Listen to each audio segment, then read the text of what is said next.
तो इस एपिसोड की शुरुआत वहीं से होती है जहां से पिछला एपिसोड खत्म हुआ था, जहां पे बुड्ढे को चोट लग जाती है, बिजली बिजली आगे गिर जाती है। इनको लगता है भाई कर्ज, यार बुड्ढे को कर्ज यहाँ पे लग गया, यानी सच्ची में भाई लीन फैन से रिलेटेड कोई कांड यहाँ पर होगा। तभी तो बुड्ढा जैसे बताने की कोशिश की ना, उसको शौक लग गया। बुड्ढा देखता कि यहाँ पे सब लोग शौक के शौक में मैं निकल जाता हूँ, हाँ तो भागते हुए निकल जाता है और अपने ऊपर लालच फील करते कि भाई मैं ही पागल आदमी था जिसने ये टेक्निक यहाँ पे सीखी थी। अगर टेक्निक ना सीखता ये लोग आज मुझे ऐसा ब्लैकमेल यहाँ पे नहीं करते। उतने में हमारी लीन फैन के सामने ही आ जाता है और लीन फैन का मास्टर वहीं पे था। तो लीन फैन का मास्टर यहाँ पे देखता, पहचान जाता बुड्ढे, वही जो तू फ्यूचर यहाँ पे पता लगाता ना। ये भी कहता नो यार मैं वो नहीं हूँ, तूने गलत आदमी को पहचान लिया है। तो मास्टर भी कहता कम ऑन बेबी झूठ मत बोल, यार मैं तुझे अच्छे से यहाँ पे पहचानता हूँ, चल वापस से अपना कमाल दिखा और पता लगा मेरे डिसाइपल पे किसी ने झूठा इल्जाम लगाया, मेरे डिसाइपल ने क्रिस्टल यहाँ पे चोरी नहीं किया है। तो ये बुड्ढा भी कहता सॉरी यार अभी ना मैंने पता करने की कोशिश की थी, कुछ नहीं हुआ बल्कि फेल यहाँ पर हो गया। जो सुनता मास्टर कहता नो यार ऐसा कैसे हो सकता है, मनी मन सोचता है मेरे डिसाइपल ने कुछ नहीं किया है, उसके ऊपर किसी और ने इल्जाम लगाया, कोई और बंदा और को नहीं बल्कि क्यों फेंगे, ऐसा मुझे पूरा विश्वास है लेकिन कंफर्म यहाँ पे नहीं हूँ। लेकिन बुड्ढा भी ऐसी बातें बोले जा रहा है, सच्ची में क्यों फेंग नहीं कोई और है क्या। बुड्ढा कहता भैया मैं जाऊँ, ये कहता नो या तो झूठ बोल रहा है। बुड्ढा कहता कि ना, ये कहता साबित करके दिखा।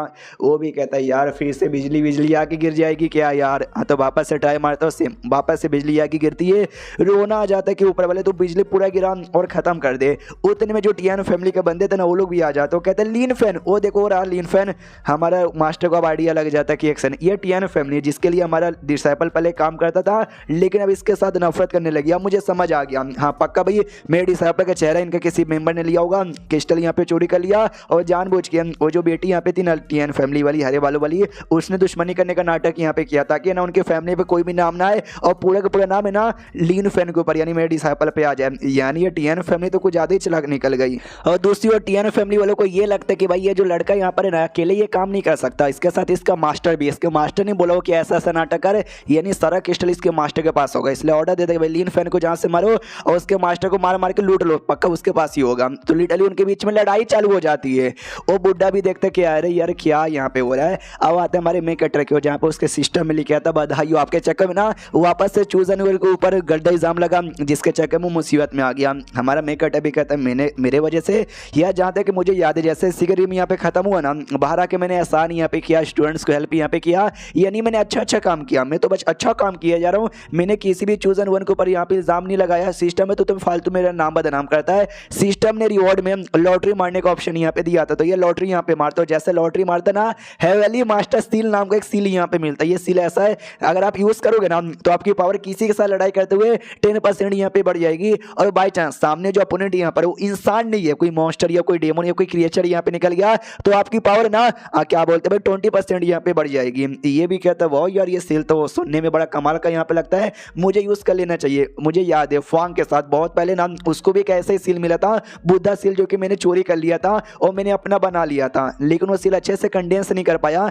लेकिन ये सील मिलने के बाद ना उस सील को अच्छे से मैं कंडेंस कर सकता हूँ, तो ये सील भी यहाँ पे यूज करता है। और जो पुराना वाला फॉन्ग वाला सील था ना उसको अच्छे से कंडेंस कर लेता है, जैसे कंडेंस होता है। ये भी कहता है चलो यार वो अच्छे से कंडेंस हो गया। हाँ कंडेंस करने के लिए इसने पीली भी खाई थी जो मैं बताना यहाँ पे भूल गया था। और नोटिस करता है चलो भाई पुराना बुद्धा सील हो गया, ये नया सील मिल गया, 5 लेवल का स्वॉर्ड एंटेड हो गया, स्वॉर्ड की कमाल की टेक्निक भी हो गया, ड्रैगन का भी हो गया, सुप्रीम बोन भी हो गया, डबल पुपिलाई भी हो गई। ओ माय गॉड मजा आ गया, आने तो मैं दुश्मन को सबको कह के ले लूंगा। और तभी कोई दरवाजा खटखटाता है और बाहर से आवाज आती है मैं अंदर आ जाऊं क्या। ये भी कहता है अंदर आ जाओ। इसके साथ दोनों जो आदमी रहते हैं उनमें से एक आदमी था और बताते जो गोल्डन ईगल सेड ने क्यून फैमिली पे यानी आपकी फैमिली पे हमला किया था, जिससे क्यून फैमिली के ना 100 से ज्यादा लोग यहाँ पे मारे जा चुके और 150 से ज्यादा लोगों को ना चोट वोट यहाँ पे लगी हुई है। यहाँ तक कि आपके जो छोटे भाई है ना उनको भी चोट लगा था और अभी तक बेहोश ही हैं, चोट लगने के चक्कर में होश में नहीं आए हैं। हमारे मेकर्टर को गुस्सा आ जाता है मेरी फैमिली वालों को मारा चोट पहुंचाया और मेरा छोटा भाई अभी भी बेहोश है। गोल्डन ईगल सेड अपनी औकात से बाहर तुम जा चुके हो। इतना बोलने के बाद ना पूरा गुस्सा करता है, गुस्से का जो चमक है ना बाहर तक आती है। जहाँ पे अपनी रैबिट और ये लड़की थी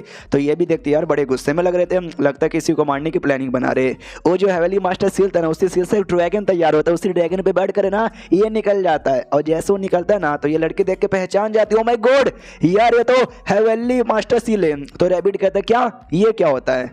तो ये बताती है भाई दुनिया में कमाल कमाल के स्किल है और सारे स्किल का अपने के लेवल भी होता है, लो मीडियम हाई बहुत ज़्यादा हाई। तो ये जो हेवनली मास्टर स्किल है ना दुनिया का इंपॉर्टेंट और रेयर स्किल यहाँ पे माना जाता है, जो कि कुछ ज़्यादा ही स्ट्रॉन्ग है और कुछ ज़्यादा ही कमाल का है, कुछ बोले तो कुछ ज़्यादा ही कमाल का यहाँ पर है। तो जाहिर सी बात है भाई ये देख के मैं चौंक गई। अपने रैबिट कहता है अच्छा, लेकिन मैं अभी भी नहीं समझा, लड़की भी लाइक तुम्हारी तो, लेकिन ये जहाँ कहाँ पर है यार। और एक सेकंड, इन्होंने आर्मी भी बुला ली, इतने सारी आर्मी के बंदे, यानी ये किसी एक बंदे के साथ नहीं ढेर सारे बंदे के साथ फाइट करने जा रहे हैं। कि ऐसा तो नहीं पहला होली सन और सेकंड होली सन को मारे जा रहे, नहीं यार ऐसा नहीं कर सकते वरना राजा भी नाराज हो जाएंगे हम। हाँ तो उनको मारने का प्लान नहीं था, मैंने जो गोल्डन ईगल सेट है ना उसको खत्म करने का था। इसके बंदे लोग भी इसके साथ आ रहे थे, वो कहते भी कह रहे बॉस आउट है, गोल्डन ईगल सेट को एक बार में खत्म करने जाना चाहते हो, देख लो यार अंजाम बुरा हो सकता है, डरे कितना बड़ा कांड करने पर। हमारे में कटे भी कहता कमोन यार, जो राजा ना राजा मुझे कुछ भी नहीं बोलेगा ये सब करने के बदले, वो बस आराम से देखेगा। तो वो भी बंदा कहता क्यों, हमारे में कटे कहता साले दिमाग नाम की चीज ही नहीं है कि राजा ने मुझे इतने बड़ा रिवॉर्ड यहाँ पे दिया, इतने सारे आर्मर दिए, इतने सारे सोल्जर यहाँ पे दिए, तो राजा भले क्या ही बोलने जाएगा, तू भी बता राजा क्या बोलने जाएगा। तो ये भी कहता है कि नहीं, मुझे हल्का सा अजीब यहाँ पे लगता है कि भाई 15 साल पहले वो दोनों जो पहला होली सन और सेकंड होली सन बने थे, तो 15 साल के अंदर उन्होंने भी काफी बड़े बड़े काम यहाँ पे किए होंगे, राजा ने उनको कभी भी ऐसा रिवॉर्ड या फिर कोई ऐसा ट्रीटमेंट नहीं दिया है, मगर ऐसा क्यों। तो सामने से ये जो औरत यहाँ पे थी भाई आंटी, ये बताती भाई मैं शायद बताती हूँ ऐसा कहीं को, क्योंकि सबको ऐसा लगता है कि राजा ना उनको अपना इनहेरिटर यहाँ पे बनाना चाहता है इसके लिए। तो ये लड़का भी कहता वो यार मैडम आपने ठीक बोला, हमारा मेन कैरेक्टर फिर से मारता भाई क्या ठीक बोला, नहीं उन्होंने गलत बोला, ऐसी कोई बात यहाँ पे नहीं है। अगर तुम दिमाग यहाँ पे लगाओ, जो स्मार्ट बंदे ना स्मार्ट बंदे को आइडिया लग जाएगा कि राजा जो पोजीशन यानी जो भी अपने इनहेरिटेंस है ना मुझे यहाँ पे देना चाहते हैं, स्मार्ट बंदे लोग को ये लगेगा। लेकिन कुछ ज्यादा जो स्मार्ट है ना वो और डीप एरिया तक यहाँ पे जाएंगे और डीप की बातें यहाँ पे पता कर लेंगे। डीप की बात है ये कि ऐसा करके मतलब ये सारा कांड करके हम जैसे जो स्ट्रॉन्ग बंदे ना उनको आपस में झगड़ा करवा कर ना बाकी जो नए नए बंदे ना उनको दिखाना चाहते हैं कि देखो भाई स्ट्रॉन्ग बंदे पे क्या पावर होती है, भाई तुमको भी स्ट्रॉन्ग बनना चाहिए और मिलकर ट्रेनिंग यहाँ पे करनी चाहिए। ज्यादा स्मार्ट बंदे को ये दिखेगा, लेकिन अगर कोई बंदा कुछ ज्यादा ही स्मार्ट है जैसे कि मैं, उसको उसके आगे का भी मेन प्लान के बारे में आइडिया लग जाएगा कि राजा क्या करना चाहता है। वो क्या करना चाहता है लिटरली यहाँ पे बताया नहीं गया, अगले एपिसोड में शायद मेन कैरेक्टर हमारा राइटर हमको बता दे। तो मिलते किसी और वीडियो में, जब तक के लिए बाय बाय।